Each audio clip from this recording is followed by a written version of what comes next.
Continuamos esta noche en Minuto 1, la pantalla de CEN 5N. Enseguidita está el doctor Juan Gabriel Lavaqué. Ha sido acusado por sectores de la comunidad judía y que no son de la comunidad judía, lo estuvimos hablando la semana pasada, de antisemita y de nazi. Y bueno, esta noche está Lavaqué y está también el doctor Beinus Smukler, que es presidente de la Asociación Americana de Juristas, que vamos a estar debatiendo de esta situación. A raíz de la denuncia que ha presentado públicamente el sociólogo Jorge Elbaum, que estuvo hace 2 semanas aquí, el doctor Lavaqué ha tomado parte de esa denuncia, ha denunciado a la DAIA, a la AMIA, entre otros, y se ha dado un fuerte cruzo de acusaciones sobre la figura de Lavaqué de antisemita y de nazi. Enseguida vamos a estar ya metidos en ese tema que es grave realmente. Horacio Berbisky, buenas noches. Horacio, ¿cómo estás? Buenas noches, Gustavo, ¿cómo estás? Gracias por venir. Cansancio moral aparentemente ha dejado trascender Lorenzetti, que se renunciaría al mandato que empezaría dentro de 9 meses. Es medio complicado la explicación, ¿no? Bueno, no sé si es así. Ajá. No sé a qué renunciaría. A mí hoy me envió una carta a él. ¿Ah, sí? Donde dice: quiero que tengas el inmerecido privilegio de saber que voy a renunciar a la presidencia. En consecuencia quedarán Hayton y Maqueda probablemente hasta fin de año, lo cual implicaría que la renuncia es ya. Es a partir de ahora, entonces. Que no es a partir del año que viene, sino ya. Dice, antes de fin de año la Corte quedará integrada y a fin de año tendrá un nuevo presidente. Hayton no desea el cargo y yo no quiero ser reelecto. Esto es una carta que me mandó hoy a mí Ricardo Lorenzetti. No menciona el cansancio moral. El cansancio moral... Bueno, esa es una expresión histórica. Hay un juez de la Corte que se llamaba Arturo Orgaz, que renunció durante la presidencia de Frondizi. El cansancio moral era que no conseguía que hubiera un golpe que derrocara al gobierno de Frondizi. Cosa que ocurrió poco después, ¿no? Pero, digo, no es una expresión muy feliz la de cansancio moral. Evoca momentos negros de la institucionalidad argentina. Claro. A mí no me dice eso Lorenzetti en la carta. No, esto lo publicó ahora a la tarde lanación.com. Por cansancio moral, Ricardo Lorenzetti anunció que renuncia a la presidencia de la Corte Suprema. Bueno, puede ser que a cada uno le haya dicho una cosa distinta. ¿Y a vos te especifica algo en esa esa inmerecida primicia que dice que te da? Eso, sí, eso que acabo de leer. Que solamente queda él. Eso que ahora, ¿no es grave también que el presidente de la Corte diga que van a quedar... ¿Qué es una Corte de 3 entonces ahora? Bueno, ese es el problema, digamos, hay una crisis institucional muy seria. La Corte Suprema, que es un poder, cabeza de un poder del Estado, está al borde de la cefalía. Digamos, de acuerdo a la ley, tiene que estar integrada por 5 miembros. Por fallecimiento de 2 de ellos y renuncia de uno al cumplir la edad reglamentaria han quedado 4. La oposición ha decidido no dar acuerdo para ningún candidato que pueda enviar el actual gobierno, y uno de los 4 está en una situación de inhabilidad manifiesta que todo el mundo conoce en la Corte. Carlos Fait, es un hombre que no sabe con claridad en qué mundo y en qué día vive. No reconoce con cierta frecuencia a sus colaboradores más próximos.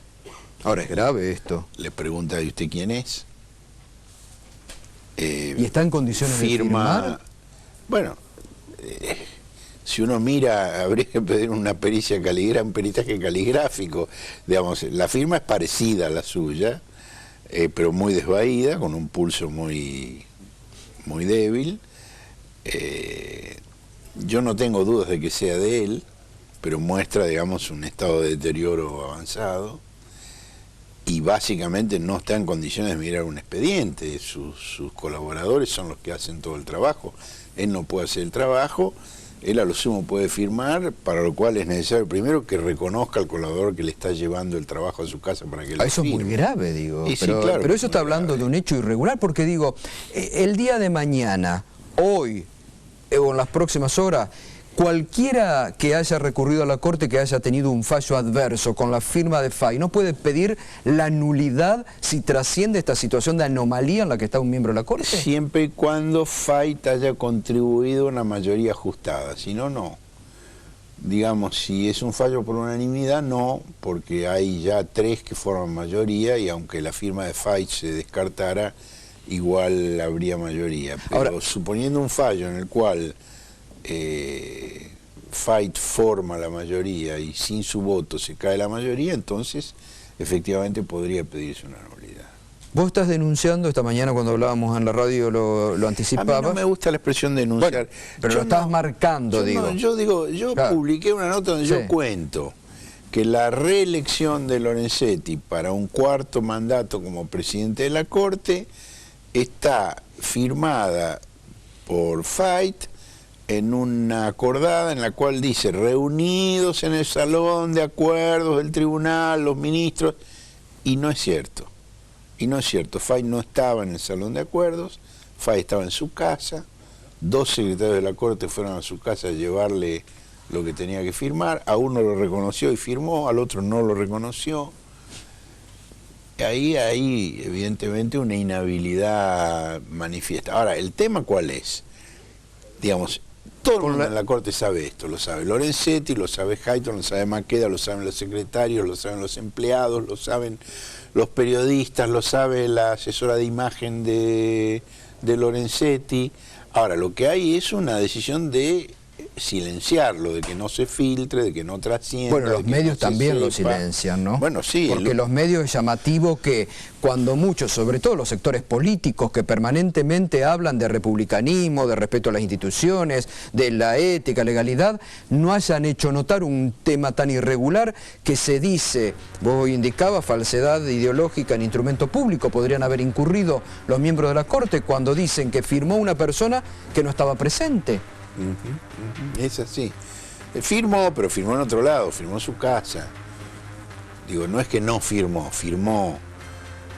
Hay gente en la Corte que dice, bueno, pero eso es un formalismo, hace años que se hace, Levene firmaba todo en su casa. Sí, efectivamente, Levene firmaba todo en su casa. Bosser firmó muchas cosas en su casa. Petracchi durante su enfermedad firmó muchas cosas en su casa. Digo, pero es una Corte tan diferente porque está disminuida en cuanto a los integrantes. Uno puede decir que es un formalismo. En el caso de FAI no es un formalismo. Petracchi estaba enfermo, pero estaba totalmente lúcido hasta último minuto. No podía desplazarse, pero sí podía razonar. El problema de FAI es que no puede razonar, no sabe de qué le están hablando, no sabe en qué día vive. Por momentos sí, por momentos se conecta y puede decir alguna frase coherente, por otros momentos no, está totalmente ausente. Entonces, esta es la situación que hay que tratar de solucionar y a mí me parece que yo no quiero cargar las tintas sobre Lorenzetti. Ya dije muchas cosas de las que tenía que decir, creo que su afirmación de que los jueces tienen la misión de poner límites al Poder Ejecutivo es una confesión muy clara de cuál es su proyecto que se completa con la reforma del Código Civil y Comercial, en el cual suprimieron una restricción que existía desde la presidencia de Roca y la presidencia de Juárez Celman y la presidencia provisional del Senado de Roca, en el título preliminar del Código de Comercio, donde dice: se prohíbe a los jueces expedir disposiciones generales o reglamentarias, debiendo limitarse siempre al caso especial del que conocen. Solo al Poder Legislativo compete interpretar la ley del modo que obligue a todos. Esto Lorenzetti quiere suprimirlo. Él quiere expedir disposiciones generales o reglamentarias y quiere interpretar la ley de modo que obligue a todos, lo cual va en contra de estos principios que son principios básicos del ordenamiento jurídico argentino. Lorenzetti está planteando una transformación de fondo, una transformación fundamental, modificando el rol de los jueces en términos que no tienen que ver con la tradición republicana argentina, que contradicen los criterios que aplicaba Roca hace más de un siglo. Ahora, desde el momento en que... De modo que, digamos, esta defensa del republicanismo y del liberalismo no es ni siquiera avalada por los próceres del liberalismo argentino, sino que es simplemente un problema de acumulación de poder, de ambición de poder, y esto ha precipitado una crisis, no por culpa de Lorenzetti, sino porque la oposición ha decidido que no va a dar acuerdo a ningún candidato que envíe el gobierno actual. ¿Qué pasa si cuando haya un cambio de gobierno a fin de este año, la oposición próxima, que puede ser el oficialismo actual, decide lo mismo? ¿Qué pasa si el kirchnerismo dice no vamos a dar acuerdo a ningún candidato a la corte que envíe el próximo presidente? Bueno, es una demostración por el absurdo de la barbaridad que está haciendo la oposición en este momento. Queda absolutamente anulada la Corte Suprema de Justicia. Por eso lo que yo sostengo es que lo que es necesario es una negociación política entre las principales fuerzas, entre el justicialismo, el radicalismo, las fuerzas de tradición popular en la Argentina, para destrabar esta situación. Totalmente. Y porque es una situación problemática.